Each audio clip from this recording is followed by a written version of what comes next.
Kasama ko nga ngayon ang ate ng Arellano Chiefs ay isa rin sa mga nagpakitang gilas today, Donna Peralejas. Donna, congratulations on your victory today.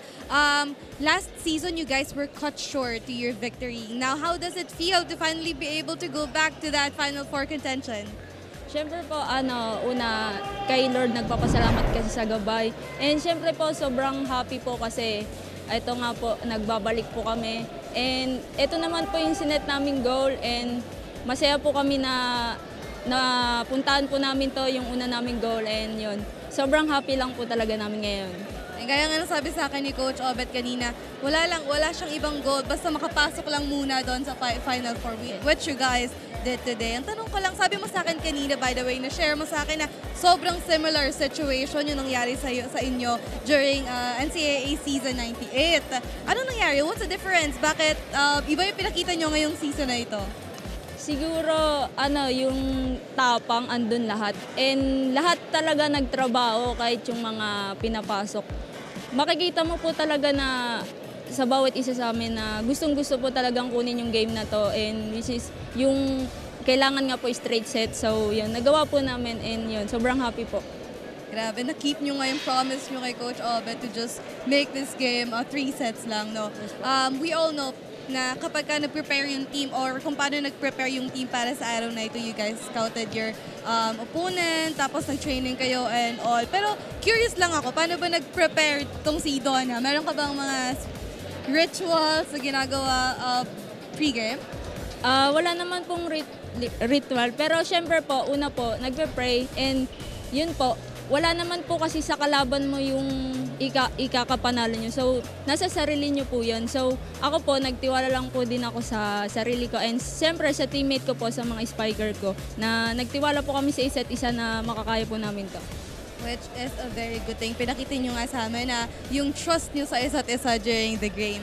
As an ate, as someone who's going to be her last season playing for the Arellano Chiefs, ano naman yung mga tips, advices na binibigay mo, especially doon sa mga players na may iwan nyo coming off the next season? Yung lagi lang po namin sinasabi na maniwala lang po lagi sila sa sarili nila kasi po minsan may doubt sila sa sarili po nila.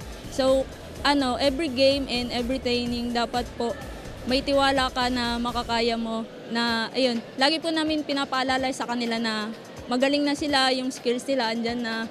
So, kailangan na lang nilang maniwala po sa sarili nila.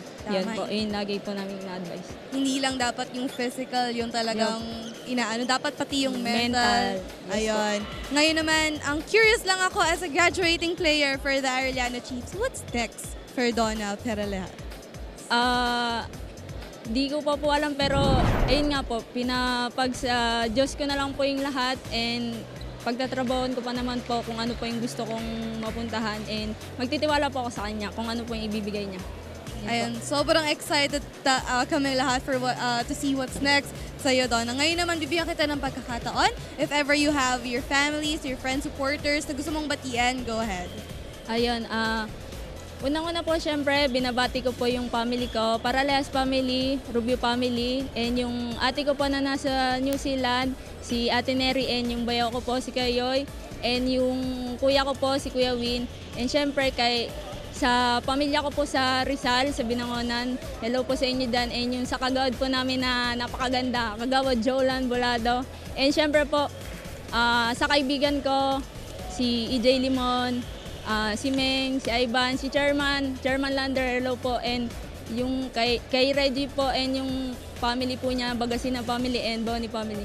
Hello po. Thank you po sa lahat, and yun, sa mamshi ko po, belated happy birthday po. And advance happy birthday to you, Donna, na mag-birthday sa Friday. Yes po. Yes, again, congratulations, Donna.